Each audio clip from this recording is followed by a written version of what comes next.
Hello and welcome back to day 21 of Techie Yapping, and I'm your host Techie. I feel like I should open with I'm your host Techie every single day. The first thing I want to talk about today is birthdays. So my birthday is in the month of August, and I am not telling you guys this because I want you guys to wish me happy birthday. Actually, the complete opposite. Please do not wish me happy birthday. I dread my birthday each year because a bunch of people will message me, happy birthday, blah, blah, blah. They come out of the woodworks. Literally, I don't talk to them, and people come and message me happy birthday, which is so nice of them that they remember and they wish me happy birthday. But I don't know why. I feel like I have social anxiety when it comes to my birthday, because now I have to go back to everyone individually and reply. And some of these people I haven't spoken to for ages, probably since last year, my birthday. So it feels like, I don't know, an ordeal to have to go and reply to all these messages. And now I'm realizing I should be really cautious about who I tell that it is my birthday to. I need to be aware of this. So yes, the reason I'm stumbling is I'm literally remembering that I need to remember some people's birthdays because they did nice things for me on my birthday, which I think is why I'm so stressed about my birthday, because people do nice things from me on my birthday, which is really sweet of them, and I genuinely appreciate it. But then I feel I have to reciprocate it as a nice person, because that's what I feel like a nice human would do. But it puts so much burden and stress on me because I'm so scared I'm going to forget. So right now I'm going to take a note, because I'm going to forget that I need to repay these birthday favors. So Peter and I actually don't do much for our birthdays. We will just stay in, we will chill, and then we just wish each other happy birthday and go, happy birthday, baby, and then give each other a kiss. That's about it. No presents. It's like really chill. And we kind of like it that way, because having to figure out what to buy each other is really damn stressful. And most of the time when we want something, we will buy it already. We're not the type to like save for a big occasion and then buy something nice for each other. For example, Peter recently ordered a new perfume a few months ago. Then we made him try it a few times and he liked it.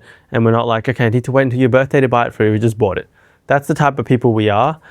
So yeah, is anyone else the same, or is this just a me thing? I would be super interested to know. I have a lot of friends who celebrate their birthdays and big celebrations. One of my friends just told me she has a group of 5 friends. They celebrate 3 of their birthdays and the other 2 of them don't want their birthday celebrated. And I'm like, that's so nice.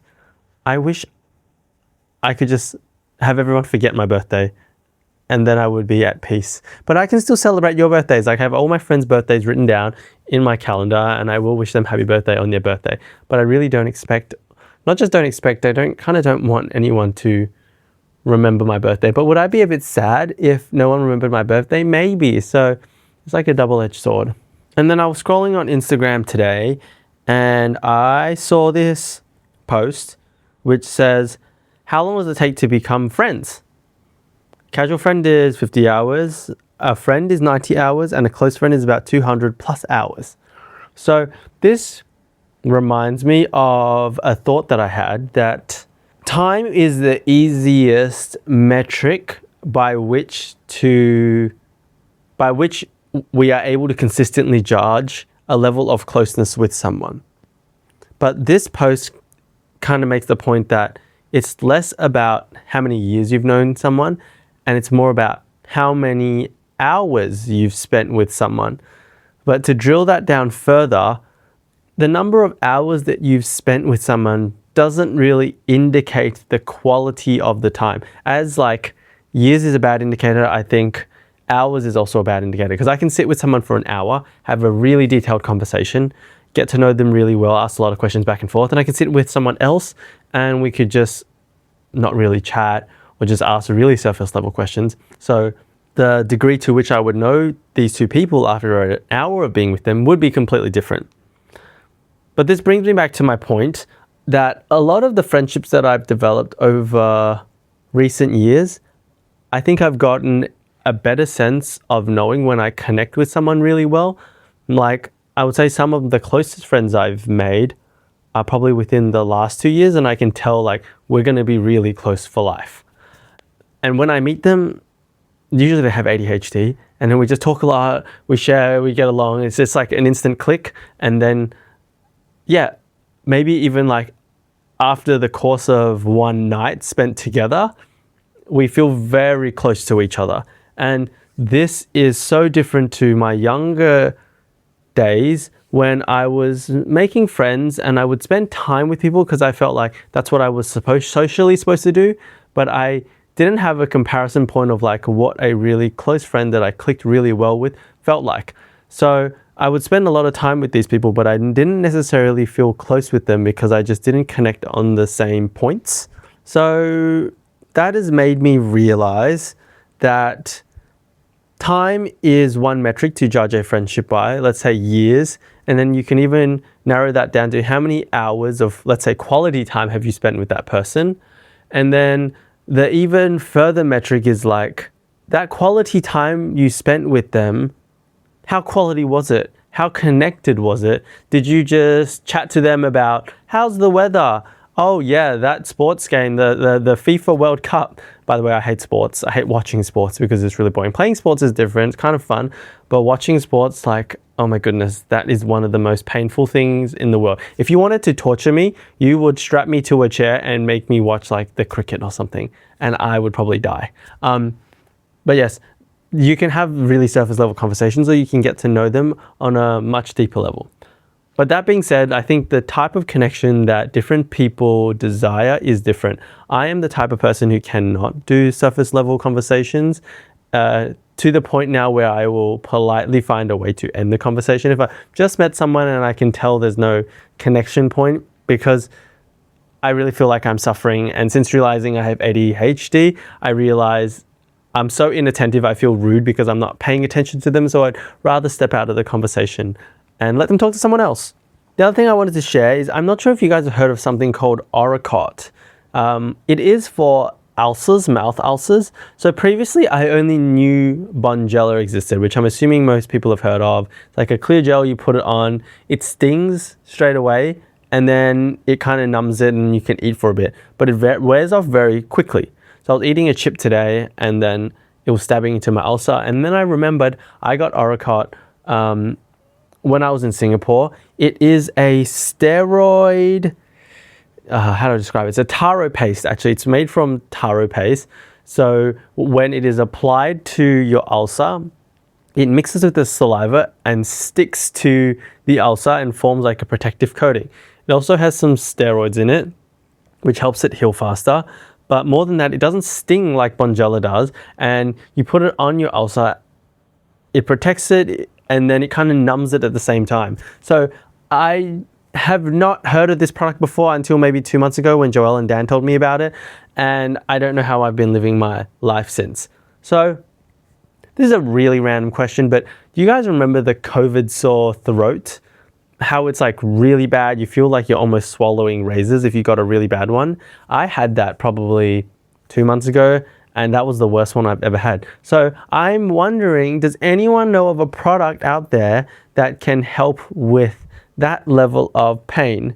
Ideally over the counter that you don't have to get a prescription for, but I just generally want to know, how do people make it through the COVID sore throat? Because I get that probably once every 2 years and it is like the worst freaking 10 days of my life. Anyone has suggestions, I would be much appreciated because I'm assuming there are products out there that can help, like Oracort, that I did not know existed. So please share, and I will be forever and eternally grateful to you guys for saving me from the pain of swallowing razor blades for about 5 days straight and then swallowing dull razor blades for another 5 days straight. And then this morning I had a chat with Peter. Peter has been helping with the social media for the clothing brand and he's put in a lot of effort, and each video has taken him about a week to put out, and that's with him constantly working on it. So he has to research the concept, research the idea, come up with the format, the script, and then film it and then edit everything, and he's kind of learning everything as he goes. So what we realize, this is a pattern for Peter. He learns very quickly and then he goes to execute, but the execution is always a lot harder than he anticipates. And this has been like a cycle that he goes through. And today we were able to break that down. And what we realized was when you learn, it's like reading from a textbook. You can process all the information, but when you actually go to execute, like let's say you've read a manual on how to build the perfect house, and you know every step-by-step instruction, you've memorized it, but then you go and lay the first brick, and like the actual activity of doing, having to level the brick, knowing how much pressure to place, that's something that a textbook can't really teach you, as with like internet research, you can't really learn. So you can only do by doing. You can only learn by doing. So the whole process of actually starting to do is excruciatingly painful, because the learning process, you conceptually understand everything.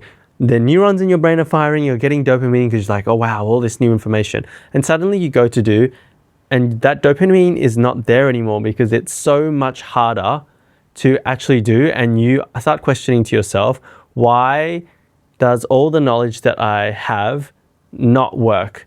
And I think the easy thing to think, for Peter and I do this, is we are the problem. We're not good enough.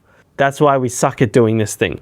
But what we've realized today is, for example, making this content online for the clothing brand, it takes so long, and we almost learn from what all these other experts out there are saying, people who have done social media, like you need to have a good hook, which is like the first 3 seconds of your video.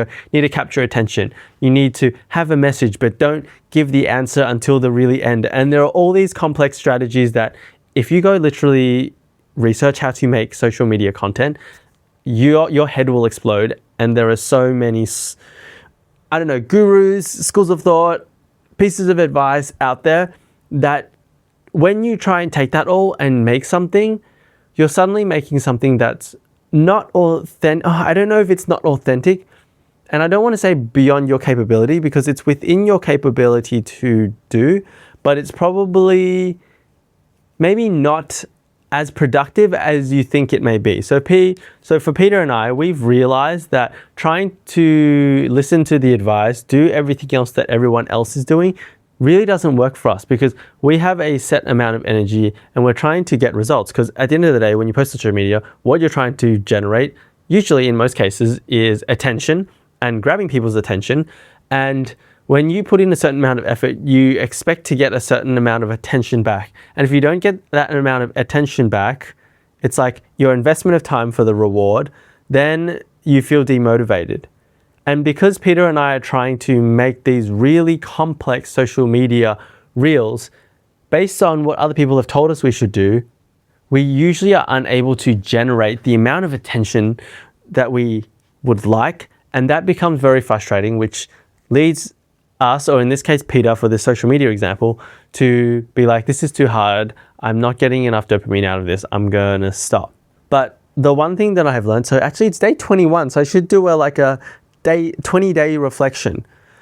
Why I have continued to do this 20-day vlog and what has made it possible is really simplifying this activity down to what I want to do, which is talk about random things, talk about thoughts, have thought experiments whilst I'm talking, and then read back comments, process my thoughts a bit more. So that is all I wanted to do. I know that, or I've learnt that audio quality is important, which is why I have a microphone. And sometimes if the audio is really bad, I'll process it to make it better for you guys to listen to. But things like the lighting, the coloring, does that actually matter that much? And I've realized, no, it doesn't. And if I wanted to make lighting better, each day I would have to bring in a light, which again, it's like 8:45 p.m. at the moment I'm recording. I sleep by 10. Each day I can barely film this thing, but I make sure I sit down because I want to do it, so I do it. But imagine having to set up a light and make sure the lighting is good on my face. That's going to take another 5-10 minutes, which makes it a lot more complex than what I need from a very base level, like requirements to make this viable. So I told Peter, let's stop trying to do so complicated things. Like, let's literally throw away all the advice from the gurus, because trying to follow that has led us down a path where we're trying to create something that we actually cannot create from the perspective that we don't have the capability to do it. And we feel so frustrated that we aren't able to do it that we ultimately give up. So why don't we just try and make something simpler and put something out? And that is ultimately better than what we've done now, which is give up and do nothing. So this is a very long story, but I think our realization was, yes, listening to people's advice is good, but at the same time, you need to apply the advice within the limits of your own capability. And your capability, for example, when you start, is very different to the people who are giving advice now. So if you try to follow their advice, often it can lead to feelings of being overwhelmed or feeling that the efforts that you're putting in are inadequate. But the reality is that's not necessarily a you thing. It's just literally a difference in skill level and time that you've put into the activity. So start somewhere and always remember that doing something is better than doing nothing. That is the fundamental, the very, very, very core thing that I have learned, that putting out something and being able to achieve consistency in whatever you're trying to achieve in a way that is sustainable for you is actually probably more important than trying to achieve a higher quality product. And I didn't realize it, but quite a few vlogs ago I said someone told Peter when he was standing in line at immigration, he was making like a ski bag, that get your first product out as soon as possible. And that's the advice we've heard again and again from anyone who runs a business or any friends who we respect and we think they're successful. And it's not just about the physical product, it's about anything that you're creating, even like a reel for social media. The easier it is for you to get it out, the more likely you are to get it out, which means then you have something out there, then you can look at it, improve it. And it's only from having something that exists that you can actually make improvement. There's a quote that goes, make it exist first, you can make it good later. And I just think more and more that that is so true. Again, why I'm sharing this is I had never thought of content in the way of just put it out, because I think you put it out and you're like, oh my God, people are going to watch it. I feel judged for what I'm putting out. But once you put it out, then you can slowly improve things. I guess even with this daily vlog that I've been doing, I put it out. Have I really improved anything? Maybe not. Actually, I have. I have started taking notes throughout the day. I have a lot. Again, I am blessed with the superpower of ADHD, which I sometimes love. I have a lot of random thoughts throughout the day. So I've started noting down in my phone, oh, these are things that I would like to discuss today because I find them interesting. And that has made it easier for me to sit here and have a discussion on things that I actually find interesting, rather than coming to the end of the day and being like, what were those 5 thoughts that I had that I wanted to talk about, but I can no longer remember? So slowly you make improvements and the process becomes easier, which is a good thing. But I could only have done that if I started. If not, I would still be in thinking mode. And thinking mode, I think, whilst useful to conceptualize and make yourself feel safe so you can take the first step, staying in thinking mode too long is counterproductive to achieving your goal. Like if you never do, you can never actually achieve a goal, because like I said yesterday, you need to expend effort to achieve anything. Yeah. One last thing that was on my list to discuss today, I don't even know how I came about this. Before I discuss the comments, it is, oh yes, it was a reel on Instagram. It says the top 5, the most common regrets of people around the world that this person had spoken to just before they die. I didn't think they were really good, but that's beside the point, because I read a book last time, which I'm sure some of you have read or heard of. It's called Top 5 Regrets of the Dying. And I think I read this probably when I was in my 20s, and I thought they were really good. So here are the top 5, which I'm going to read to you now. I wish I'd had, I'm going to read them in reverse order because I think the last one is actually the best one, which I want to encourage you guys to do. So the first one is, I wish I had let myself be happier. My interpretation of this is like, the life that you're living now, allow yourself to be more present, to actually appreciate what you have. That is allowing yourself to be happier. Don't be so caught up with everything. I don't actually think that's what this one says, but that's my takeaway from it, because I will one day read the book again and I will come back to you guys. Next one is I wish I had stayed in touch with my friends. Unfortunately, I really struggle to relate to that one because I feel like I do keep in touch with everyone that I want to right now. Everyone who has significance in my life, I do make an effort to stay in touch with them. But my friendships, funnily, are not the type where if someone forgets, like I used to have friends where it's like you forgot to reply to them or you haven't messaged them for in a while, they'll get upset at you. But I've somehow managed to I'm going to say this quietly, remove all those people from my life. And now my friends are all ADHD people. So when we forget to reply to each other, there are no hard feelings because we all do it to each other and it is the best thing in the world. And when we remember each other randomly, you'll get a random message and you're not expected to reply straight away. We can send each other 5 reels if no one watches them. It doesn't matter. But if something's important, you call them. And I'm so much happy. Like friendships wise, I feel like really the past 2 years I've leveled up and I'm really grateful for starting to understand what is of value to me in terms of what a friendship actually is. So that's number 4, side tangent again. Number 3, I wish I had the courage to express my feelings. That one's pretty self-explanatory. Next one is I wish I hadn't worked so hard. This one is an interesting one because right now I am working, doing something that I enjoy, but I do feel like I work hard, but at the same time, I don't feel like, if I am not working on something that I find fulfilling, I feel extremely, extremely bored. Like last time I would be working in corporate, I would go on holidays, but I would still be so like bored. I'm like, great, I'm on holidays. The first 2 days, I'm just happy because I'm no longer at work. But then for the rest of the week, I'm like, okay, I'm really bored now, what to do?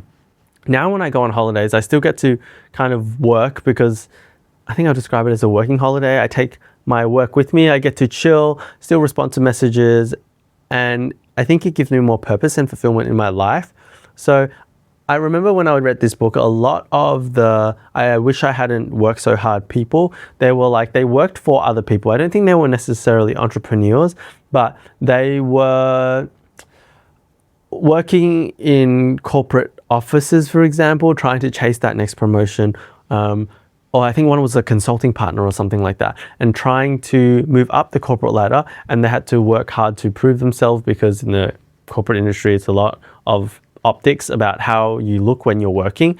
And as a result, I think one of them wasn't able to spend time with his wife when she was about to pass away or something like that.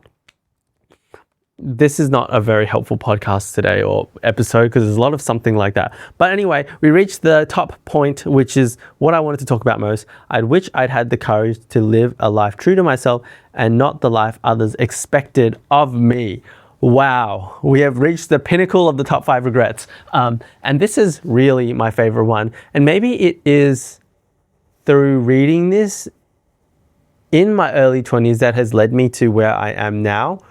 I feel for a very long time, my parents wanted me to go to university, which I did, get a degree, which I did, get a corporate job, a stable corporate job, which I did, and then they wanted me to stay in that stable corporate job. But I really felt that it was not me and there was something ultimately wrong about it. And it took me so long to realize I was not satisfied with my life before I was willing to make the change and leave the corporate world and go venture out on myself. And this led me to the content world, where the content world is completely different to the corporate world. I'm saying whatever I want because of the pure joy of being able to say whatever I want. Whereas in the corporate world, I feel like you almost have to speak a certain way, be wary of how you communicate. How are you presenting? What are we presenting? There's just so much think before you say or do anything. Whereas content, it's like you're the forefront of creativity in some ways and you can do whatever you think or feel and no one is going to stop you. So starting to do content, then this has led me to maybe be more open-minded, and then even meeting Peter. That was before we did content, but then meeting Peter and then now ending up in a quad relationship. It really has that emphasis on living a life true to myself.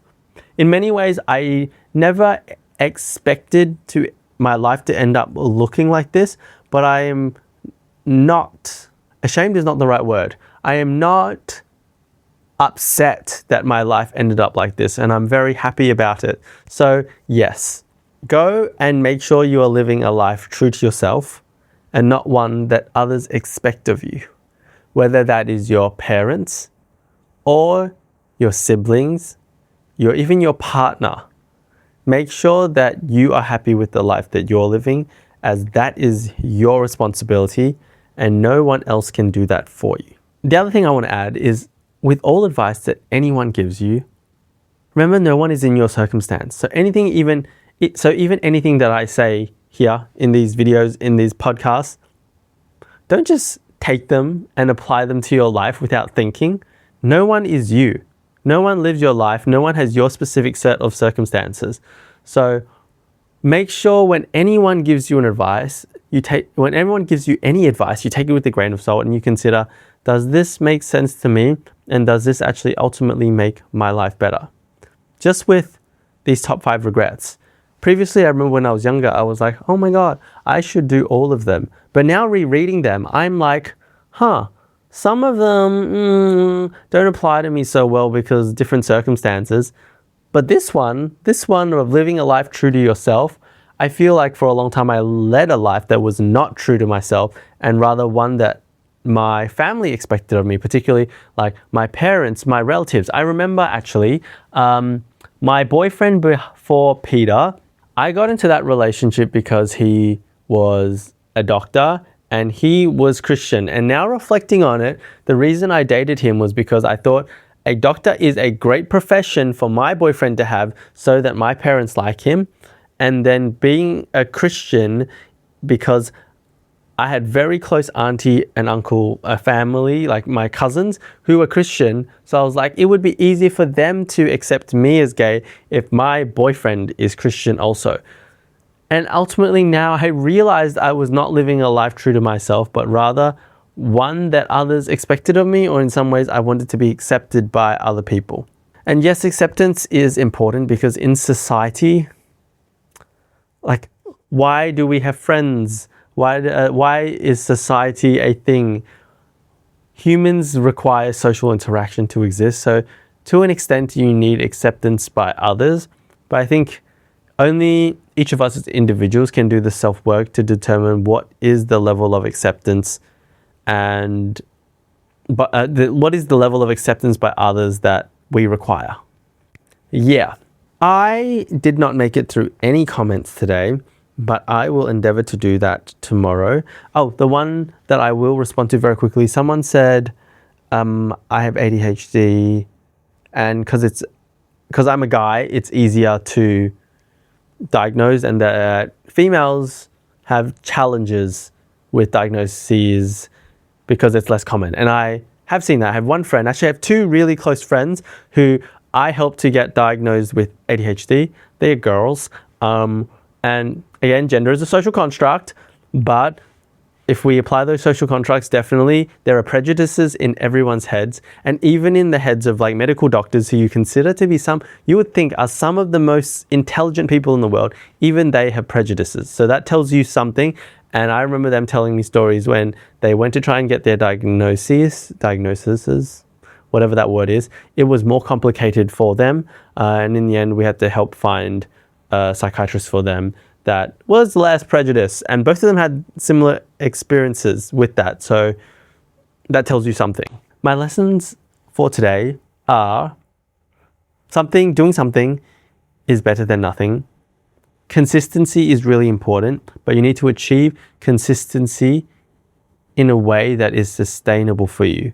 If you burn out trying to do something, it doesn't matter how good it was because you've ultimately stopped. Live a life true to yourself and not one that others expect from you. And there is more prejudice in this world than we expect. So be open-minded about it. And the one thing we can do about prejudice is to be mindful of our own prejudices. And I think that will make the world a better place. Thank you and good night. I will see you tomorrow. Bye.